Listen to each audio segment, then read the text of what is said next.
What is this? What's going on? I finished my schedule and came back home as usual. The usual morning, the usual path, my usual pair of shoes. But the state of our house was not usual, and I was at a loss for words. There were fire trucks and ambulances around the house, with a crowd of people gathered. And at the center of everyone's gaze was our house, blackened by fire. It's a fire. It seems there were people inside the house. This is terrible. Oh no, it's become a serious situation, huh? I could hear such voices from the gathered neighbors. In an instant, I felt the blood drain from my body. What about my daughter, my husband, and my mother-in-law? Their faces flashed through my mind. My whole body started trembling uncontrollably. Just as I was about to try entering the sealed-off house, my phone in my pocket rang. I am Kara, a housewife. 3 years ago, my father-in-law passed away. And since last year, my husband Daniel, our 5-year-old daughter Emily, and I have been living with my mother-in-law in my husband's hometown. My mother-in-law is kind to my daughter, but our relationship is not that great. She often makes snide remarks towards me. Kara, the taste of the food is too strong. Are you trying to give me high blood pressure? Such nagging happens almost every day. Even though I don't season the food too strongly, I find it tiresome to argue. So I apologize and say I'm sorry. Kara, there was dust in the corner of the hallway. Honestly, you're so bad at cleaning. I'm sorry. My mother-in-law interferes with household chores like cleaning and laundry, which bothers me. I recently realized that no matter how carefully I clean, it doesn't make much difference because my mother-in-law always finds something to complain or nag about. Even though my husband knows about our situation, he doesn't say anything, perhaps thinking it would be troublesome to get involved. I once discussed my mother-in-law with my husband before, but what? Are you trying to say that what my mom said is wrong? Since she's trying to give you advice, you should just listen quietly. Don't come to me with such things. I'm tired from work. That's what my husband said to me. Despite being tired from work, he goes out drinking every night. It seems like he's enjoying himself since returning to his hometown. He goes out drinking with friends every evening after work.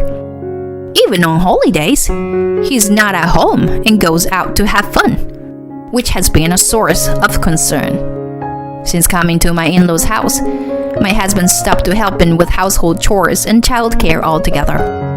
At first, our daughter used to miss him, but recently, she seemed to have accepted his absence as the norm. One day, when I went to the grocery store, my husband's friend Tyler approached me.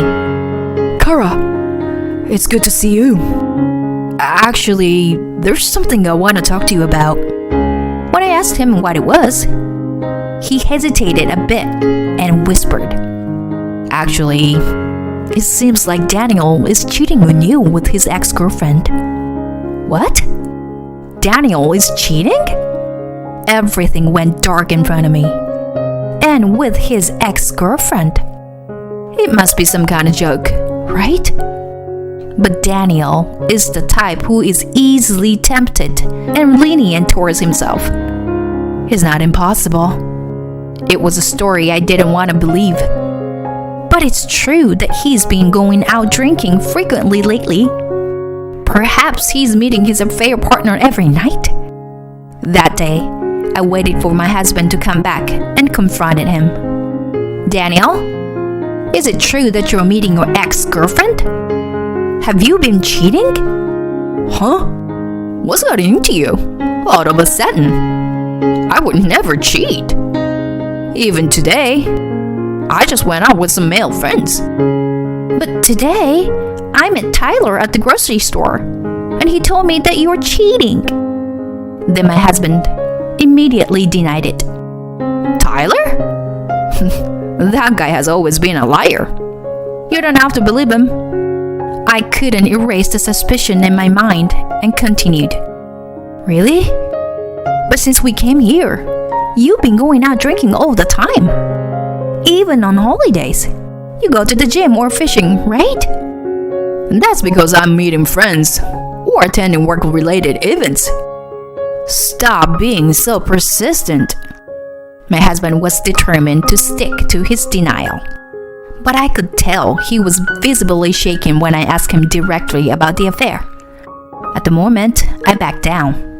But from then on, I tried to find evidence of the affair around my husband.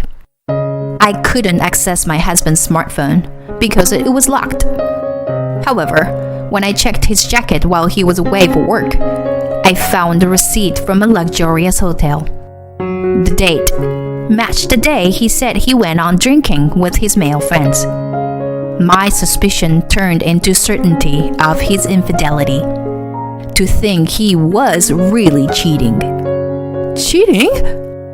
Kara, what are you talking about?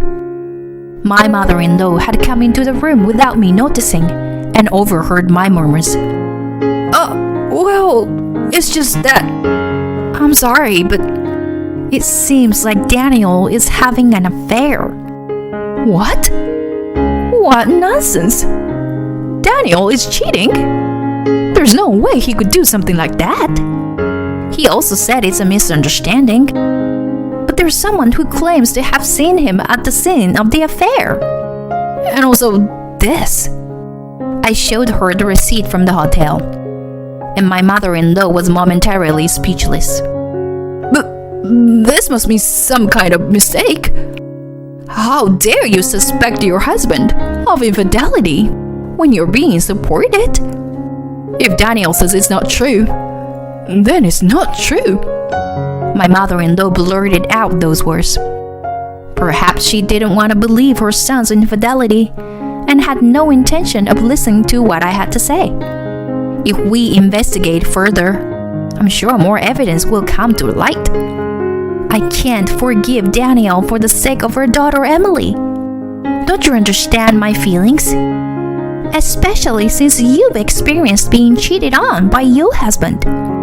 Yes, I had heard that my mother-in-law had also struggled with her husband's infidelity in the past. She seemed to lose her usual assertiveness and appeared confused and shaken. Can you help me gather evidence? I don't think we can let it go like this for the sake of Emily. Fine, I understand. But if Daniel is innocent, I won't forgive you. My mother-in-law tried to put up a strong front, but it seemed difficult for her to refuse when it was for the sake for her grandchild. A few days later, as I opening my wallet to check my money before going shopping, I widened my eyes in surprise. Huh? What's going on? The money that was supposed to be inside was completely gone. Could it be that a thief had broken in? Should I contact the police?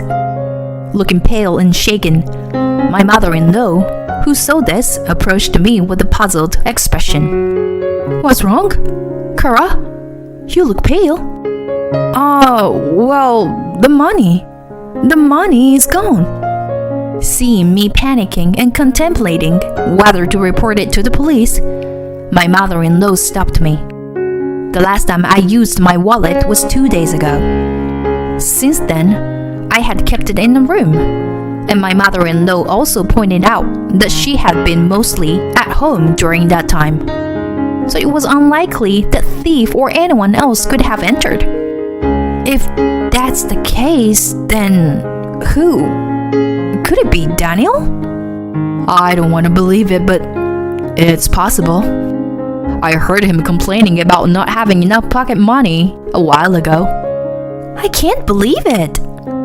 I couldn't hide my shock at the thought that my husband had stolen money from our family. Furthermore, my mother-in-law showed me a photo on the table, and I couldn't believe my eyes. Is this?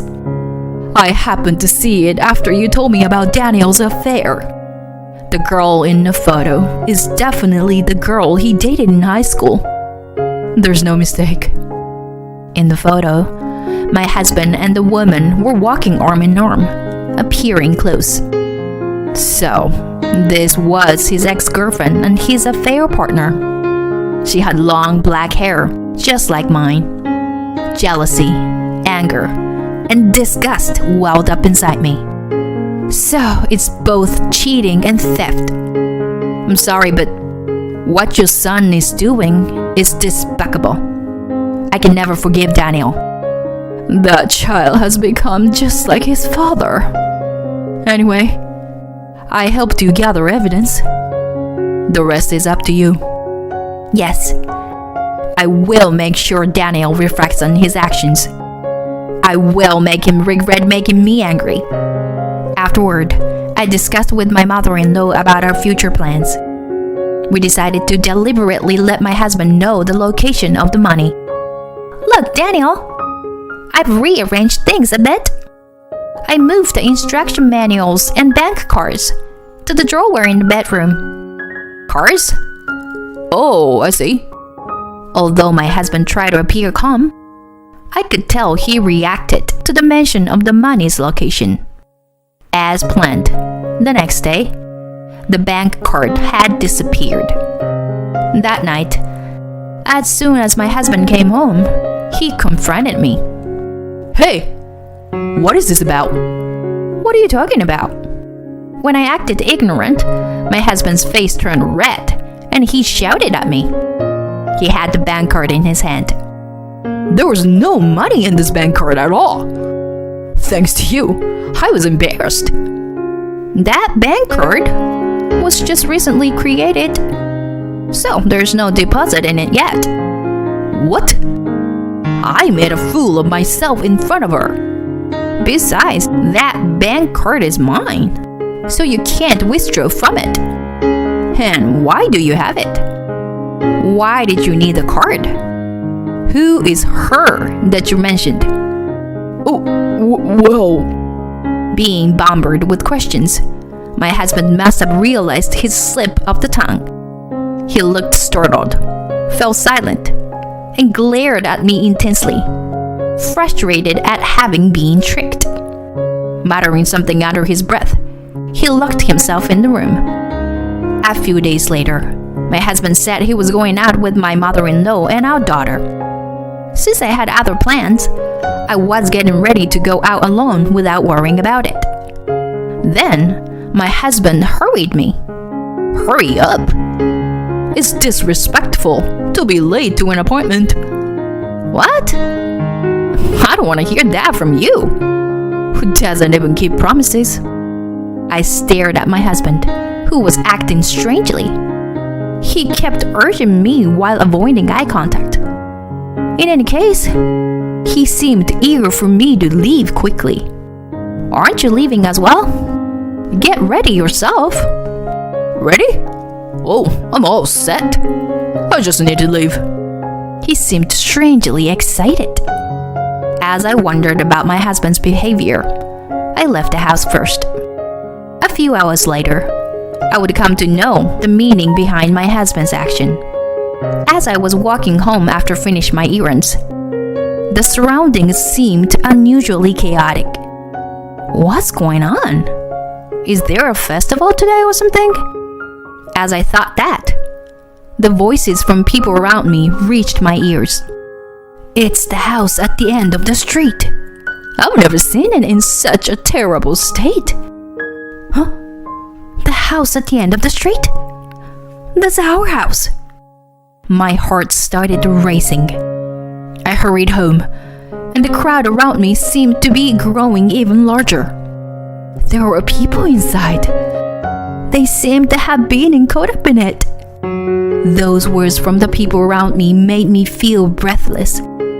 Emily, my husband, my mother-in-law, are they all safe? A smell of burnt filled the air.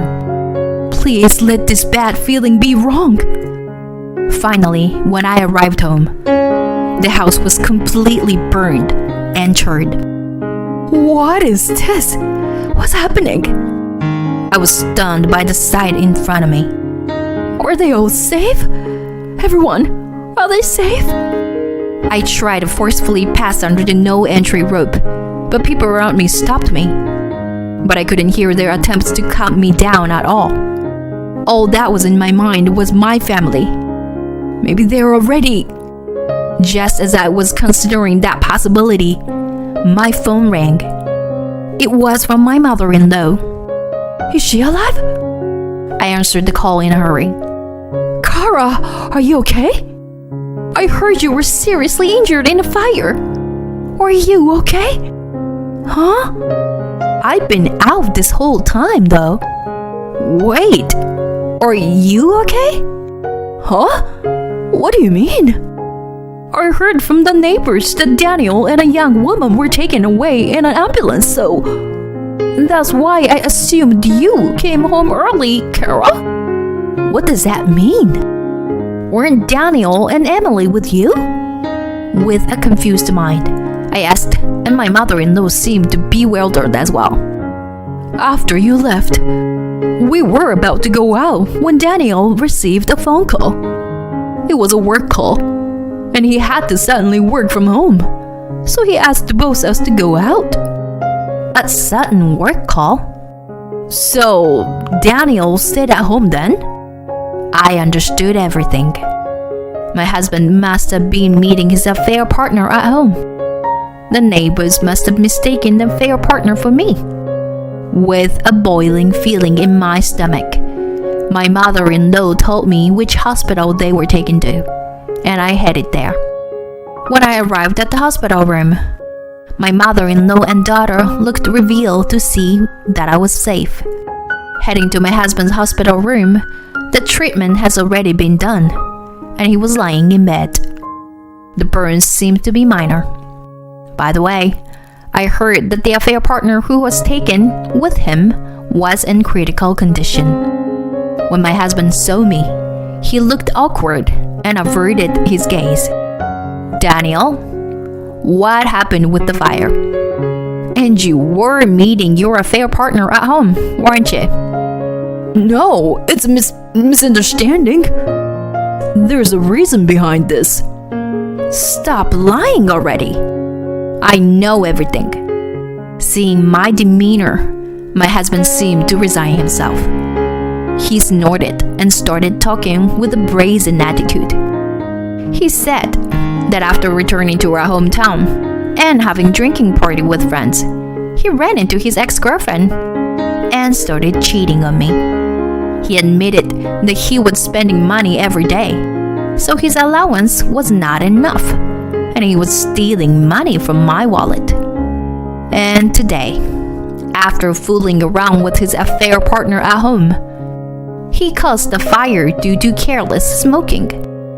Moreover, he left the affair partner behind and escaped on his own. He's despicable. You are the lowest of the low. Cheating on me, stealing my money, and causing a fire.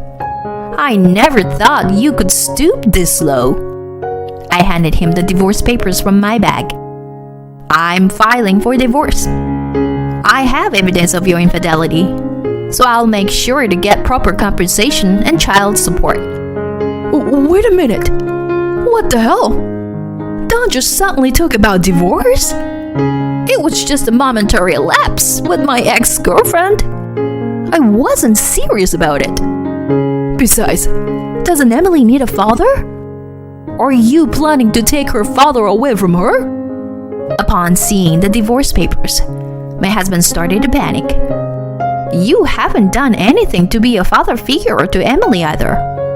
As I murmured those words, our daughter, who was standing at the entrance of the hospital room with my mother-in-law, spoke up. I just want mommy. I'll be fine even without daddy. My husband was left speechless by our daughter's calm voice. Daniel, just give up already. You have no right to claim to be Emily's father.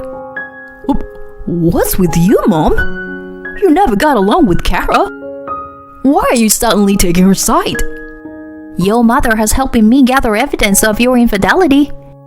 It's clear that you were so oblivious to our family that you didn't even notice. With a dismissive tone, I blamed my husband, leaving him pale and unable to say anything.